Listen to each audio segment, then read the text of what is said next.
देश देख रहा है कि एक व्यक्ति को बचाने के लिए 142 करोड़ देश की जनता को नकारा जा रहा है। अगर लोकसभा में ये नतीजे नहीं आए होते कि इस चुनाव में हारते हारते जीतने से इन्हें एहसास हुआ कि संविधान बदलने की बात इस देश में नहीं चलेगी।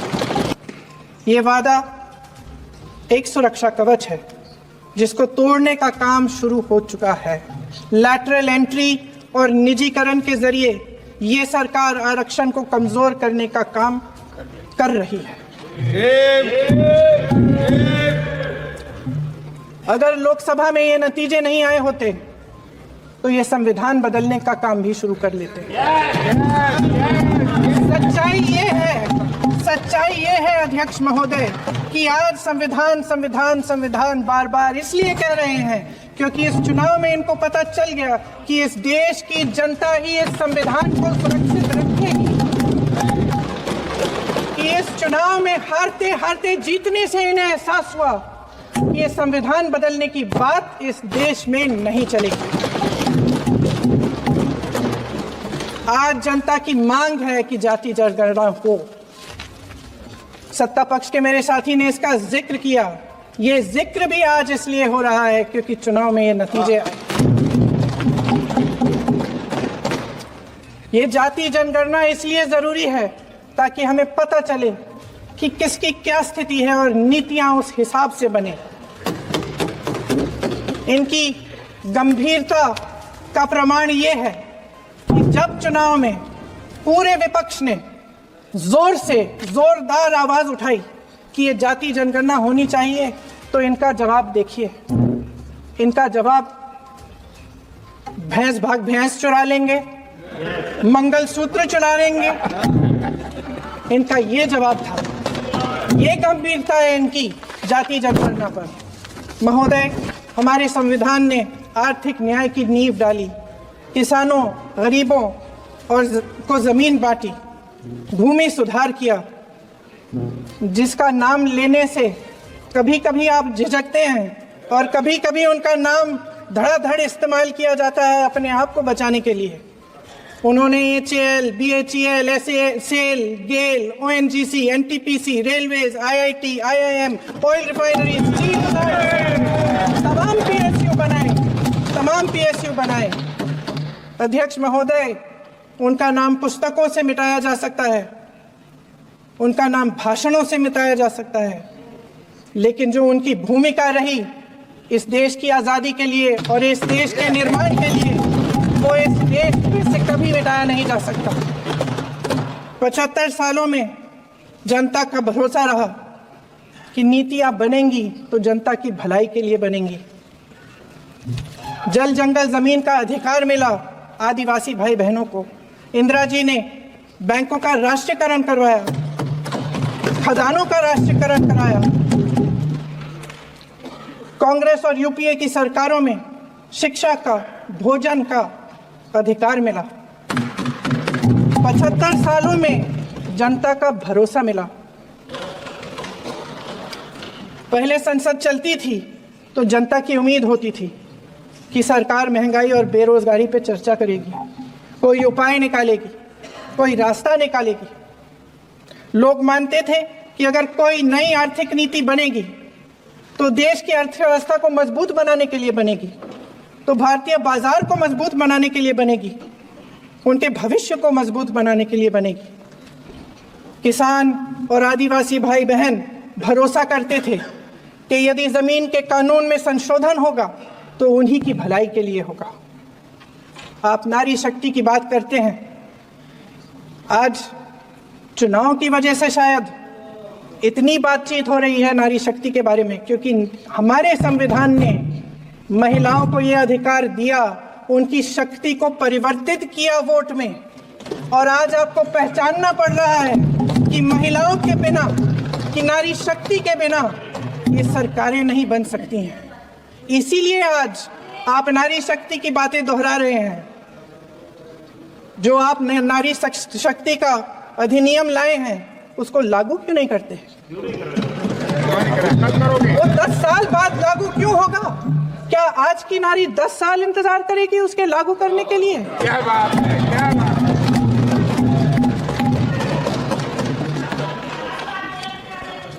आज संसद में बैठे हुए सत्ता पक्ष के मेरे साथी ज्यादा से ज्यादा अतीत की बातें करते हैं। 1921 में क्या हुआ, कब हुआ, नेहरू जी ने क्या किया। अरे वर्तमान की बात करिए, देश को बताइए आप क्या कर रहे हैं, आपकी जिम्मेदारी क्या है। कि सारी जिम्मेदारी जवाहरलाल नेहरू की है। अध्यक्ष महोदय जी, ये सरकार आर्थिक न्याय का सुरक्षा कवच तोड़ रही है। आज संसद में बैठी ये सरकार बेरोजगारी और महंगाई से जूझ रही हमारी जनता को क्या राहत दे रही है। कृषि के कानून भी बड़े बड़े उद्योगपतियों के लिए बन रहे हैं।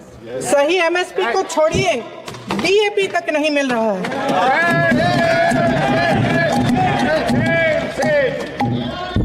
वायनाड से लेकर ललितपुर तक इस देश का किसान रो रहा है।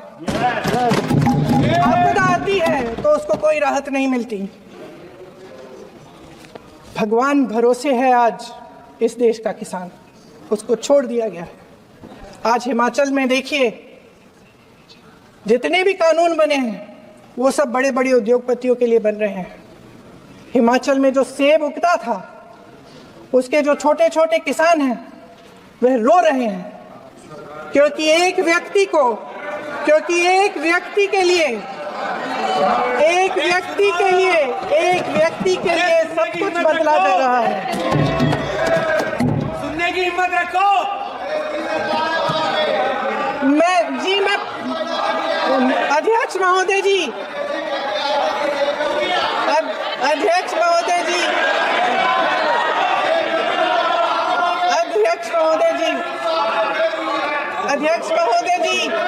अडानी जी को सारे कोल्ड स्टोरेज प्रदेश की सरकार ने नहीं दिए। अडानी जी को सारे कोल्ड स्टोरेज आपकी सरकार ने दिए। देश देख रहा है कि एक व्यक्ति को बचाने के लिए 142 करोड़ देश की जनता को नकारा जा रहा है। सारे बिजनेस, सारे संसाधन, सारी दौलत, सारे मौके एक ही व्यक्ति को सौंपे जा रहे हैं। सारे बंदरगाह, एयरपोर्ट्स, सड़कें, रेलवे का काम, कारखाने, खदाने, सरकारी कंपनियां सिर्फ एक व्यक्ति को दी जाए। जनता के मन में हमेशा ये विश्वास होता था कि अगर कुछ नहीं है तो संविधान हमारी सुरक्षा करेगा, मगर आज आम लोगों के बीच ये धारणा बनती चली जा रही है कि सरकार सिर्फ अडानी जी के मुनाफे के लिए चल रही है। देश में बहुत तेजी से गैर बराबरी बढ़ रही है। जो गरीब है वो और गरीब हो रहा है, जो अमीर है वो और अमीर हो रहा है। इस सरकार ने आर्थिक न्याय की भी सुरक्षा कवच तोड़ दिया है। राजनीतिक न्याय की जब बात होती है, मेरे सत्ता पक्ष के साथी आज खड़े हुए और तमाम गिनती करने लग गए कि ऐसा हुआ वैसा हुआ 1975 में जो हुआ, तो सीख लीजिए ना, आप भी सीख लीजिए। आप भी अपनी गलतियों के लिए माफी मांग लीजिए। आप भी बैलेट पे चुनाव कर लीजिए। दूध का दूध, पानी का पानी हो जाएगा। आप राजनीतिक न्याय की बात करते हैं, सरकारों को पैसों के बल पर गिरा देते हैं। मेरा आग्रह है कि अपन संविधान में सकारात्मक बोले।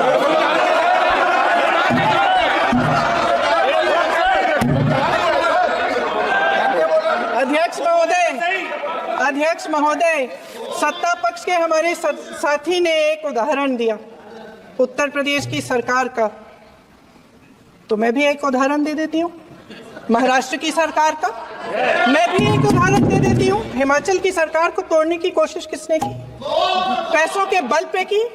गोवा की सरकार, तमाम उदाहरण। राजस्थान की क्या ये सरकारें जनता ने नहीं चुनी थी? क्या संविधान इन पर लागू नहीं था? पूरी देश की जनता जानती है कि इनका हंसती है, जानती है कि इनके यहाँ तो वॉशिंग मशीन है। तो यहाँ से वहां जाता है, वो धुल जाता है। इस तरफ दाग, उस तरफ स्वच्छता। और मेरे कई ऐसे साथी हैं जो इस तरफ होते थे उस तरफ चले गए, मुझे दिख भी रहे हैं, वॉशिंग मशीन में शायद धुल गए हैं। अध्यक्ष महोदय, जहां भाईचारा और अपनापन होता था, जहां हमारे संविधान ने एकता का सुरक्षा कवच दिया था, वहां शक और घृणा के बीज बोए जा रहे हैं। एकता का सुरक्षा कवच तोड़ा जा रहा है। प्रधानमंत्री जी यहाँ सदन में संविधान की किताब को यूं माथे से लगाते हैं, लेकिन संभल में, हाथरस में, मणिपुर में जब न्याय की गुहार आती है, उठती है, तो उनके माथे पे शिकन तक नहीं आता। शायद समझ नहीं पाए हैं कि भारत का संविधान संघ का विधान नहीं है।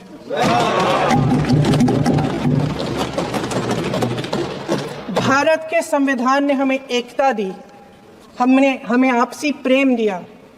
उस मोहब्बत की दुकान जिस पर आपको हंसी आती है, उसके साथ करोड़ों देशवासी चले। करोड़ों देशवासियों के दिल में एक दूसरे के लिए प्रेम है, घृणा नहीं है।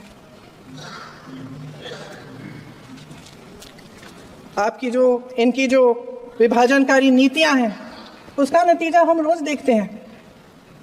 राजनीतिक फायदे के लिए संविधान को छोड़िए, देश की एकता को भी ये रख नहीं सकते, इसकी सुरक्षा नहीं कर सकते।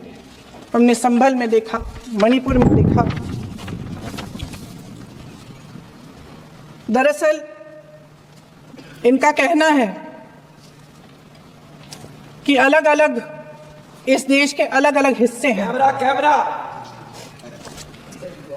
लेकिन हमारा संविधान कहता है कि ये देश एक है और ये देश एक रहेगा। जहां खुला विवाद होता था, अभिव्यक्ति का सुरक्षा कवच होता था, इन्होंने भय का माहौल पैदा किया है।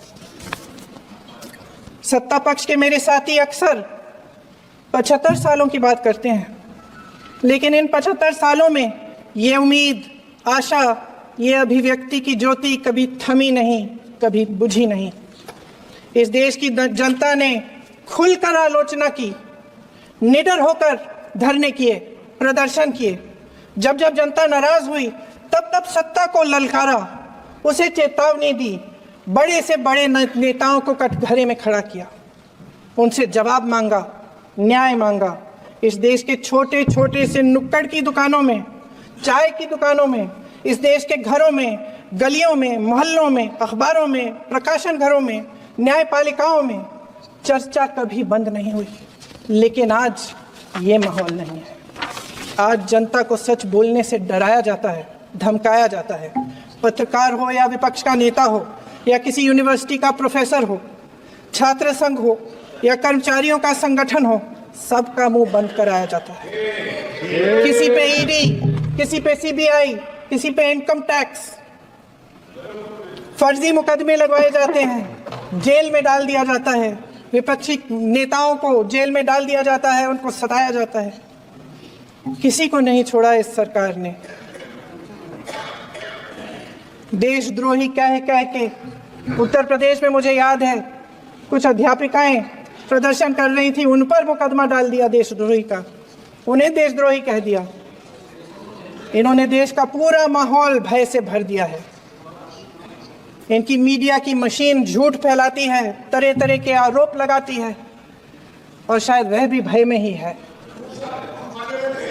महोदय, मैं इस सदन को याद दिलाना चाहती हूँ कि ऐसा डर का माहौल देश में अंग्रेजों के राज में था।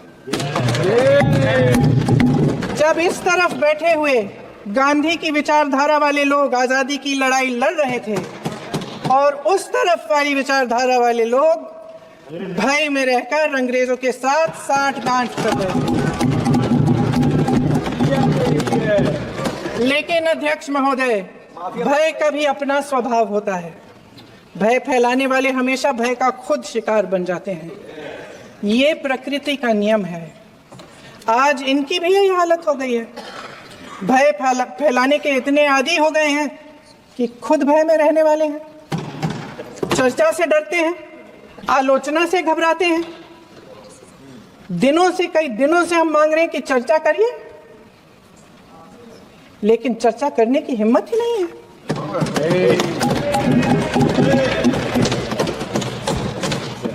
एक कहानी होती थी अध्यक्ष महोदय, शायद बचपन में आपने भी सुनी होगी। राजा भेष बदलकर बाजार में आलोचना सुनने जाता था। ये सुनने जाता था कि प्रजा मेरे बारे में क्या कह रही है, मैं सही रास्ते पे चल रहा हूं कि नहीं। लेकिन आज का राजा, भेष तो बदलते हैं आज के राजा, शौक तो है उनको भेष बदलने का, लेकिन न जनता के बीच जाने की हिम्मत है और न आलोचना सुनने की। महोदय, मैं तो सदन में नहीं हूं।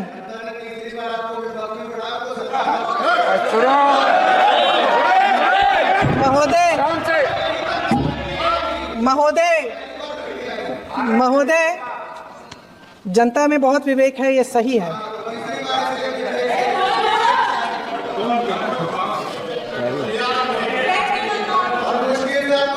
अच्छा महोदय, मैं सदन में नहीं हूँ,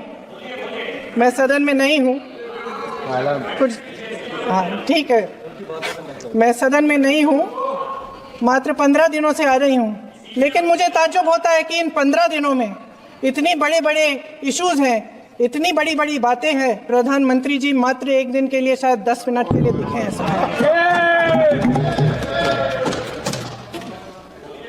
बात यह है अध्यक्ष महोदय जी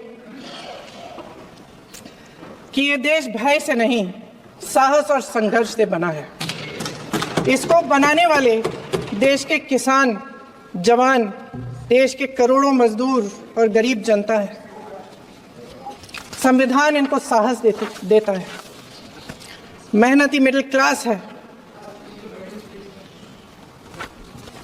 और इस देश के जो करोड़ों देशवासी हैं, जो रोजाना भयंकर परिस्थितियों का सामना करते हैं, उनको साहस देता है। वायनाड में जो आपदा आई, उसमें एक छोटा लड़का था 17 साल का।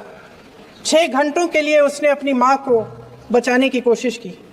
6 घंटों के लिए आप सोच सकते हैं कि अगर नदी की धारा बह रही है, नाराज है, आप अपनी माँ को पकड़े हो, 6 घंटों के लिए पकड़े रखते हो कि मेरी माँ बच जाएगी, और अंत में वो माँ भी बह जाती है। उस लड़के का साहस, उन महिलाओं का साहस जो पीड़ित हैं लेकिन फिर भी अपनी लड़ाई लड़ रहे हैं, उन संभल के बच्चों का साहस जिनके पिताजी अभी गुजर गए, लेकिन फिर भी उनके सपनों को साकार करने की हिम्मत है, उनका साहस है। उस साहस से संविधान ने दिया है। वो आत्मविश्वास से संविधान ने दिया है। ये देश भय से नहीं चल सकता, ये देश साहस से ही चलेगा। भय की भी सीमा होती है, और जब वो सीमा पार हो जाती है, जब किसी को इतना दबाया जाता है कि उसको लगने लगता है कि अब मेरे पास खोने के लिए कुछ नहीं है, तब उसमें एक ऐसी शक्ति पैदा होती है जिसके सामने कोई कायर खड़ा नहीं हो सकता। ये देश कायरों के हाथों में ज्यादा देर तक कभी नहीं रहा है। ये देश उठेगा, ये देश लड़ेगा, सत्य मांगेगा, सत्यमेव जयते। जय हिंद।